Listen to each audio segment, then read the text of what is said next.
இந்த நீதிபதி ஜி.ஆர். சாமிநாதன் அவர்களை அந்த பதவியில இருப்பதற்கு அனுமதிக்க கூடாது என்கின்ற வகையிலே ஒரு இம்பீச்மெண்ட், அவருக்கு எதிரான நடவடிக்கையை பாராளுமன்ற உறுப்பினர்கள் கொண்டு வர வேண்டும்.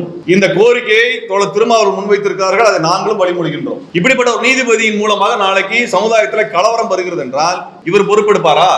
இவருக்கு ரிட்டையர்மெண்ட் ஆகி சம்பளத்துல பென்ஷன் வாங்கிட்டு போயிடுவாரு. ஆனா சமூகத்தோட பிரச்சனை யார் பாக்குறது? சமூகத்தின் மீது அக்கறை கொண்டுதான் தீர்ப்பு தர வேண்டுமே ஒழிய, சமூகத்தில் சிக்கல் வரக்கூடாது என்பதற்கான தீர்ப்பு தர வேண்டுமே ஒழிய, இவர் விருப்பத்தின் அடிப்படையில இவருக்கு பிடிச்ச இந்து முன்னணி உறுப்பினராக இருக்காரு எங்களுக்கு தெரியாது.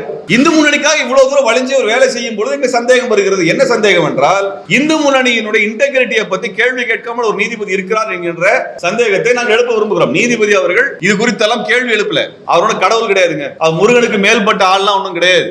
சம்பளத்துக்கு வேலை பார்க்கிறவங்க தான் எல்லாரும். அரசாங்கத்தில் அனைத்து துறைகளில் வேலை செய்யக்கூடியவர்கள் என்பவர்கள் கடவுள்கள் அல்ல, உச்சபட்ச அதிகாரம் கொண்டவர்கள் அல்ல. மக்களின் வரி பணத்திலே சம்பளம் பெறக்கூடியவர்கள். ஆகவே மக்களுக்கு பதில் சொல்ல கடமைப்பட்டவர்கள். அதனால அவர்களும் மக்களின் நலன் சார்ந்துதான் முடிவெடுக்க வேண்டும். இது போல மக்கள் விரோத முடிவுகளை எடுப்பது வன்மையான கண்டனத்துக்குரியது. அந்த நீதிபதி பதவி நீக்கம் பெற வேண்டும். இதற்கு அந்த நீதிபதிக்கு ஆதரவாக தீர்ப்பு வரும் பட்சத்தில் அந்த நீதிபதிகளும் விசாரணைக்கு உட்படுத்தப்பட வேண்டும் தான் எங்க நிலைப்பாடு. யாரா இருந்தாலும் சரி, எங்களுக்கு அதெல்லாம் பிரச்சனை கிடையாது.